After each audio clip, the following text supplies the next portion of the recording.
Gajwel municipality పరిధిలో 6వ ward అభ్యర్థిగా స్వప్న సురేష్ మా భార్యగా నిలబెట్టాం. కారణం ఏంటంటే ఇది మహిళా సీట్గా వచ్చింది కాబట్టి మహిళామణిని నిలబెట్టాం. గత 15 సంవత్సరాలుగా ఈ యొక్క కాలనీలో అందరికీ సుపరిచితునిగా అందరి నోట్లో నాలుకగా సేవలు చేసినాను కాబట్టి, అదేవిధంగా కేసీఆర్ అభివృద్ధి ఫలాలన్నీ కూడా ప్రతి కాలనీకి అందించాను కాబట్టి ఆ ముక్కవని ధైర్యంతో నన్ను ఆదరిస్తారనే నమ్మకంతో మరీసారి పోటీ చేసి కాలనీ వాసం ముందుకు వచ్చాను. నా ప్రచారంలో కూడా కేసీఆర్కే ఓటేస్తున్నారు అనుకోమంటుంది తప్ప సురేష్కి ఓటేస్తున్నారు, సప్నకు ఓటేస్తున్నారు అంటలేదు. కేసీఆర్ గారి గుర్తే కారు గుర్తు, అభివృద్ధి పదమే కేసీఆర్ అంటేనే కారు అంటేనే కేసీఆర్. కాంగ్రెస్ కూడా అభివృద్ధి చేసిందని చెప్తున్నారు, 6 గ్యారెంటీలు అమలు చేస్తున్నామని చెప్తున్నారు. అయ్యా, కాంగ్రెస్ పార్టీ అధికారంలోకి వచ్చి 2 సంవత్సరాలు నరదాటిపోయింది. ఇంతవరకు కూడా వాళ్ళు ఇచ్చిన హామీలలో చెప్పుకుంటూ పోతే చాతాలంతున్నాయి, కానీ అందరికి కనబడే 2-3 ఉన్నాయి చూడండి. మహిళా అమలులకు 2500 పింఛన్ ఇస్తాడు, ఒకనిచ్చిండా? కళ్యాణ లక్ష్మి షాదీ ముబారక్ 1,16,000 గత ప్రభుత్వం ఇచ్చింది, దానికి అదనంగా 1 తులం బంగారం ఇస్తానని ఇచ్చిండా? రైతులకు నిరాటంకమైన 24 గంటల కరెంట్ ఇస్తుండా? రైతులకు ఎరువు సప్లై చేసిండా? ఈరోజు ఒక ఎరువు లోడ్ వస్తే దాని చుట్టూ చెప్పుల లైన్ చాతాంత లైన్ ఉంటుంది. గత ప్రభుత్వాలు కాంగ్రెస్ పరిపాలనలో ఉన్నప్పుడు ప్రభుత్వం ఏ రకంగా ఉండేనో చెప్పుల లైన్ పెట్టి ఈ యొక్క మసాలా పంపిణీ ఉండి అదే పంపిణీ పరిస్థితి నడుస్తుంది. గత 10 సంవత్సరాల్లో ఏ ఊర్లోనన్నా ఎక్కడన్నా ఎరువుల కొరత లేకుండే. ప్రజాకంటక పరిపాలన కాంగ్రెస్ పార్టీ నైజం. ఇది ఇప్పుడు వచ్చింది కాదు, కాంగ్రెస్ పార్టీ మూలాలలోనే ప్రజలను మోసపూరితమైన హామీలతో గెలిచేటువంటి ప్రభుత్వం అది. దాని గురించి నేను చెప్పడం కాదు, ప్రజలందరూ విసుగుపోయినరు. ఇప్పుడు ఏ ఎన్నికలు వచ్చినా కేసీఆరే మా సారు, కేసీఆరే మా ప్రదాత, కేసీఆర్ తెలంగాణ ప్రదాత అంటారు కాబట్టి మాకు ధైర్యం ఉంది, ఓటు అడిగే హక్కు మాకు ఉంది కాబట్టి అడుగుతున్నాం.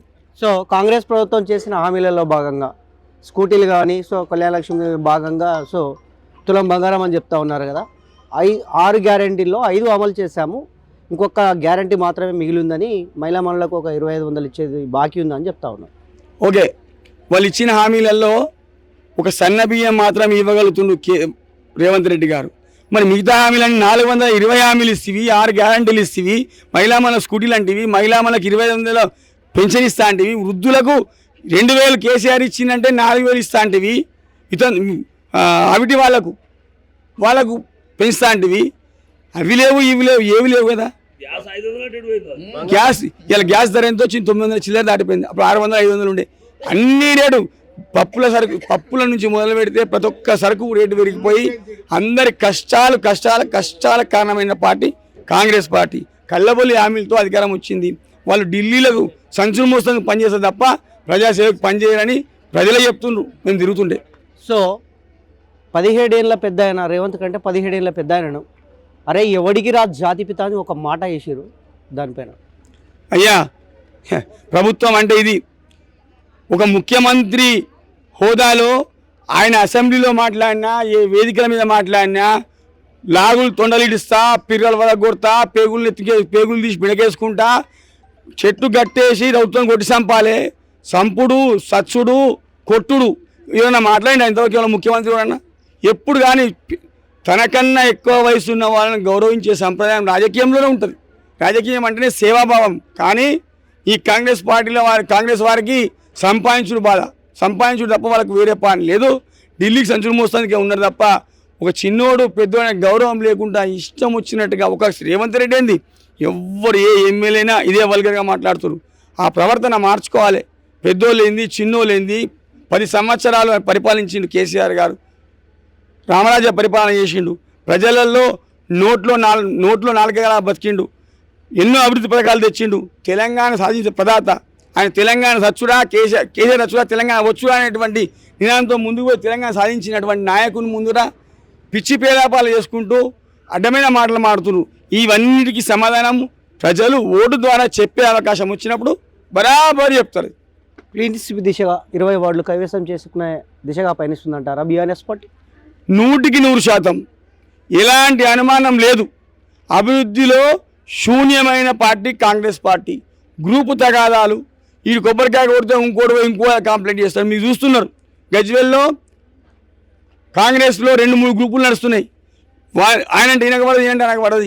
ఇవన్నీ పెట్టుకొని ఇంకా మేము గెలుస్తాము, మేము సాధిస్తామంటే మరి ప్రజలు నవ్వుతారు. మరి ముఖ్యంగా పత్రికలకు అందరూ తెలుసు, పత్రికల వాళ్ళు రాస్తున్నారు గ్రూప్ తగాదాలని. ఇన్ని గ్రూప్ తగాదాలు పెట్టుకొని వచ్చే రాజ్యం ఎవరొస్తారు? వాళ్ళని పాలించే నాయకుడు, సత్తా ఉన్న నాయకుడు లేడు. తింపి కొడుతూ 2 సీట్లు వస్తే గొప్ప. బీజేపీకి కాంగ్రెస్కు 2 సీట్లు వస్తే 2-3 సీట్ల కోసం తనలాడుతుంది తప్ప అధికారికంగా తనలాడుతున్నారని కల్లా ప్రజలు విసిగిపోయిండ్రు, వేసారిపోయిండ్రు. ఖచ్చితంగా కేసీఆరే మా నాయకుడు, కేసీఆర్కే ఓటేస్తాను ముందుకు వస్తారు. సార్, నేను డాక్టర్ నాగమనేని మాట్లాడుతున్నాను. 6వ వార్డు ఉంటాం మేము.